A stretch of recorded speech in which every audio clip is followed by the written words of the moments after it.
that we are the heirs of that first revolution.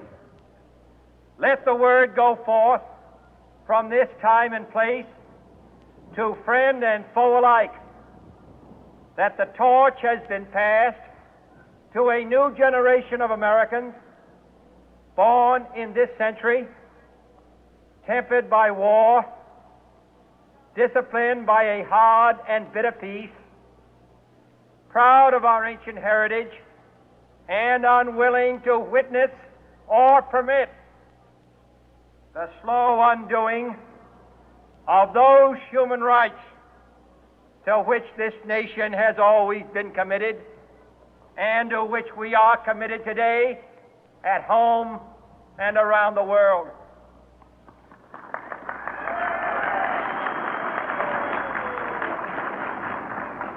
Let every nation know, whether it wishes us well or ill, that we shall pay any price, bear any burden, meet any hardship, support any friend, oppose any foe to assure the survival and the success of liberty.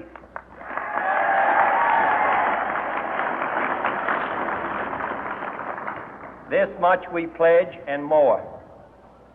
To those old allies whose cultural and spiritual origins we share, we pledge the loyalty of faithful friends. United, there is little we cannot do in a host of cooperative ventures. Divided, there is little we can do, for we dare not meet a powerful challenge at odds and split asunder. To those new states whom we welcome to the ranks of the free, we pledge our word that one form of colonial control shall not have passed away, merely to be replaced by a far more iron tyranny.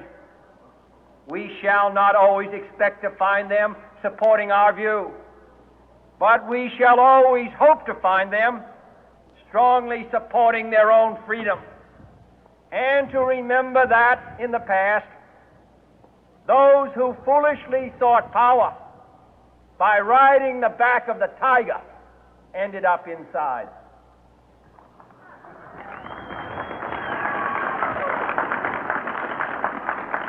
To those people in the huts and villages of half the globe struggling to break the bonds of mass misery, we pledge our best efforts to help them help themselves for whatever period is required, not because the communists may be doing it, not because we seek their votes, but because it is right.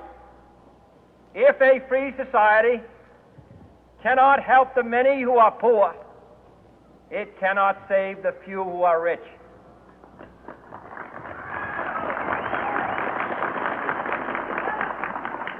To our sister republics south of our border, we offer a special pledge to convert our good words into good deeds, in a new alliance for progress, to assist free men and free governments in casting off the chains of poverty. But this peaceful revolution of hope cannot become the prey of hostile powers. Let all our neighbors know that we shall join with them to oppose aggression or subversion anywhere in the Americas. And let every other power know that this hemisphere intends to remain the master of its own house.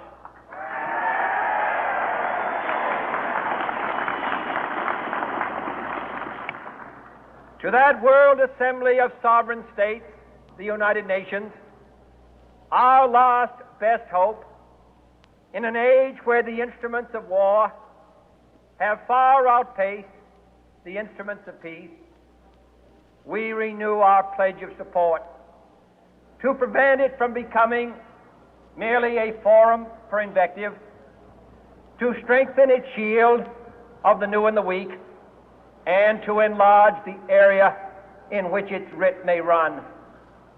Finally, to those nations who would make themselves our adversary, we offer not a pledge, but a request that both sides begin anew the quest for peace.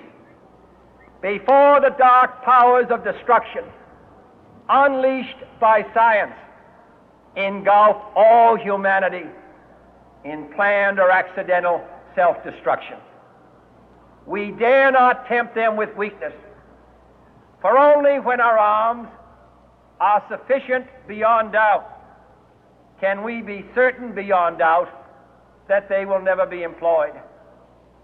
But neither can two great and powerful groups of nations take comfort from our present course, both sides overburdened by the cost of modern weapons, both rightly alarmed by the steady spread of the deadly atom, yet both racing to alter that uncertain balance of terror that stays the hand of mankind's final war.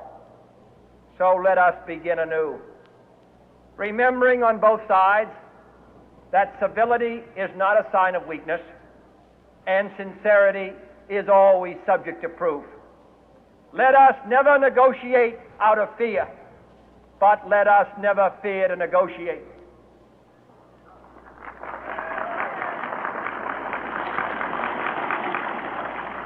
Let both sides explore what problems unite us, instead of belaboring those problems which divide us. Let both sides, for the first time, formulate serious and precise proposals for the inspection and control of arms, and bring the absolute power to destroy other nations under the absolute control of all nations.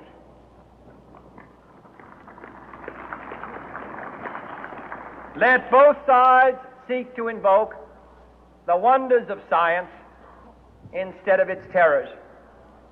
Together, let us explore the stars, conquer the deserts, eradicate disease, tap the ocean depths, and encourage the arts and commerce. Let both sides unite to heed in all corners of the earth the command of Isaiah to undo the heavy burden and let the oppressed go free. And if a beachhead of cooperation may push back the jungle of suspicion